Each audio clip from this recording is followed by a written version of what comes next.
The first time I felt his breath graze my skin, it wasn't an accident. It was deliberate. His closeness was no longer something casual, no longer something we could laugh off as friends. In that moment, the air between us grew hotter, heavier, as if the city itself had disappeared and only his nearness mattered.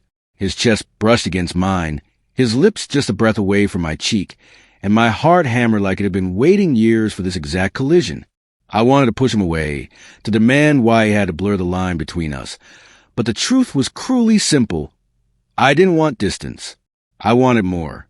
And when his exhale warmed the side of my neck, I knew my body wasn't lying. His breath on my skin was the only truth I needed. Rafael wasn't just my friend. He was a man I had quietly memorized for months. His laugh had carved its way into my ribs. His shoulders had become my shield. And his presence was a gravity that pulled me out of every lonely night.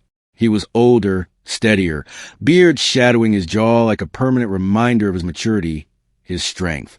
Meanwhile, I was 22 and reckless with feelings I barely understood. He was 25, broad-shouldered, confident, with a smile that could melt away anyone's defenses. That night in his apartment, the city hummed beyond the glass windows, neon lights bleeding into room, soft music echoing through the speakers, and the faint scent of whiskey clinging to the air. We had been drinking, laughing about nothing in particular, the couch our safe haven. But then I leaned too close, or maybe he did.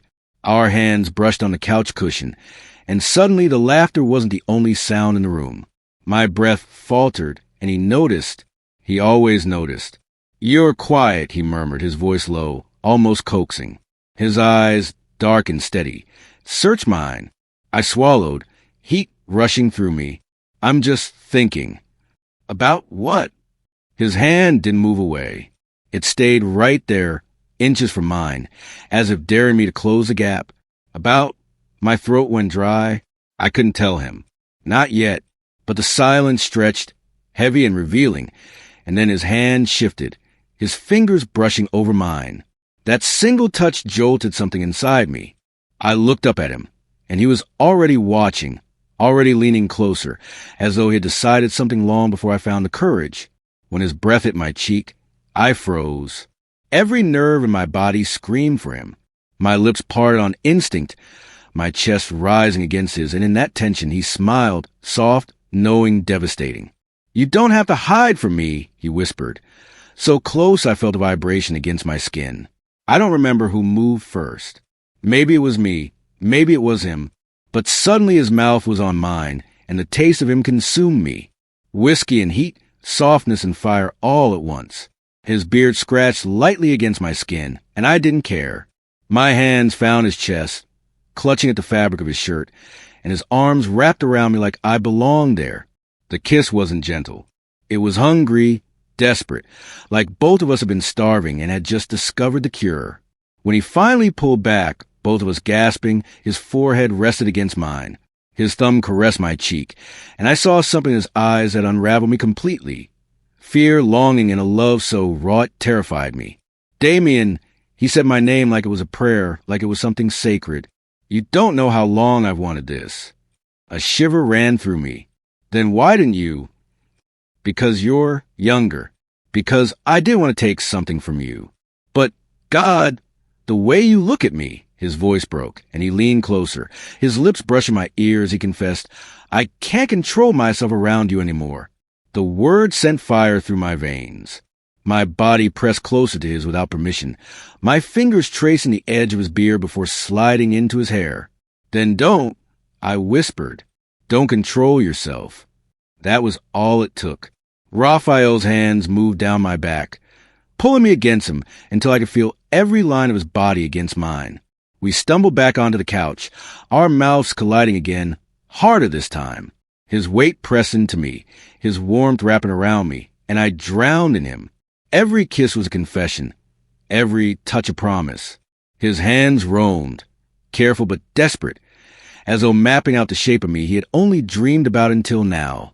I gasped when his lips left mine and traveled down my jaw, down the column of my throat.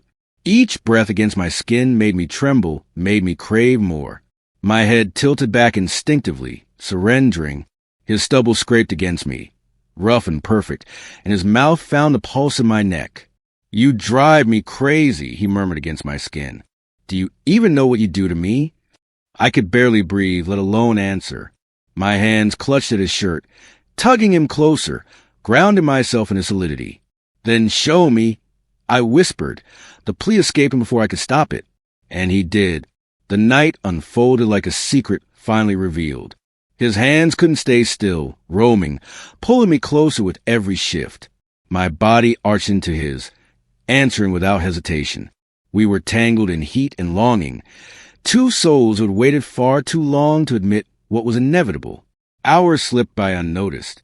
The city outside kept breathing, cars passing, lights flickering. But inside Rafael's apartment, time belonged only to us. Every word, every kiss, every shiver was a piece of story we were writing with our bodies. There were no lies left, no walls, no excuses. Just truth, his breath on my skin, his heartbeat against mine, the way his arms held me like I was irreplaceable. And when exhaustion finally crept in, when we collapsed into the mess of blankets and tangled limbs, Rafael pulled me close, burying his face in my hair. His voice, husky and broken, whispered the words I've been dying to hear. "I love you, Damian." My chest tightened, tears stinging my eyes. I turned in his arms, pressing my lips to his, soft this time, gentle. "I love you too. Always have." He smiled against my mouth, and I felt it. The certainty, the promise, the forever we've been too afraid to reach for until tonight. As I drifted into sleep, his breath still warm on my skin, I realized something. I didn't need the world's approval or answers to all questions. I only needed him. His breath was my truth, his love my anchor, his body the language of devotion I would never stop learning. And that was enough. That was everything.